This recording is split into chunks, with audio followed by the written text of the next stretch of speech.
We created our character for a fantasy TV series. We were using this project as sort of a test shoot so that we could show the final images to the producers and directors, and they could oversee how our designs translated onto our actress for this role. The script that we were given was quite humorous in nature. It was quite self-aware, so we decided to look at influences like Doctor Who and The Witcher because they have a very similar vibe to what we were looking for. What we didn't want was to create a character that was very serious, like a very serious fantasy role. So, for example, maybe something like Game of Thrones. We didn't want it to be serious. We wanted it to be quite like funny. So that was kind of our brief for this project. Okay, so our brief was to design Isadora. She is the heir and princess to a powerful king, and it's her job to protect the kingdom from potential enemies by seducing and spying on them. So that was our character that we had to design. Her mother, the queen, has Dragonian blood, so it was very important for us to use design elements to kind of portray that. So we decided to go with these prosthetic brows that we found. They were sculpted by Francesco Fabiani, and they were run for us by Monster Effects, and we really liked them because they gave that kind of hybrid dragon appearance without removing any of her expression, so she could still move her face and talk, and you could still read expression on her face, so that was really a bonus for us.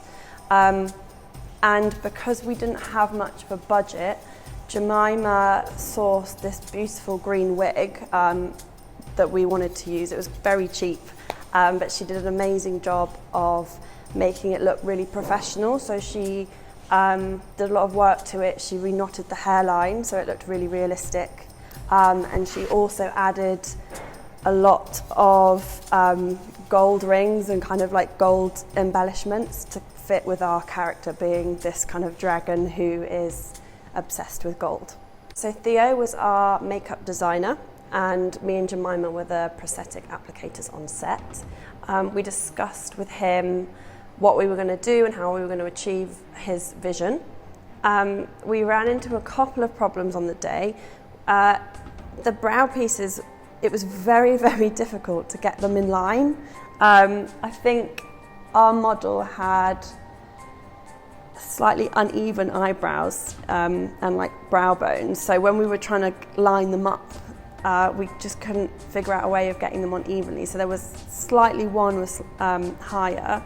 So we kind of fixed that in our shoot by having her pose at like just off center so that you couldn't see the discrepancy between her two brow pieces. So during the application, I painted the pieces, Jemima applied them, and we also wanted to make the makeup quite glam, as she is this sort of seductress. So I used some fashion makeup. I gave her quite a smoky eye, just to complement our character. We looked at the mise-en-scene, and Jemima brought in some props, I brought in some props as well. So we had quite a nice setup. We used candles and old whiskey bottles to create this set around our character, because we thought it would give the producers and directors we were showing our images to a better feel for the space that she would sit in. The lighting we kept quite dark.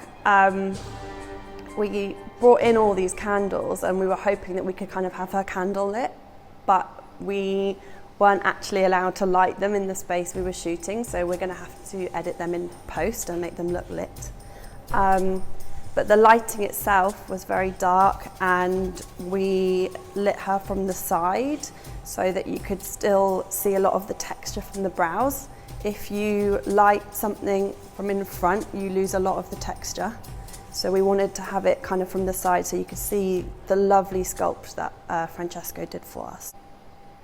During the post-production process, we decided that we wanted the image to have our candles lit that was our aim. We also wanted kind of like a smoky, hazy feeling whilst keeping the prosthetic and the makeup as clear as possible for the viewer.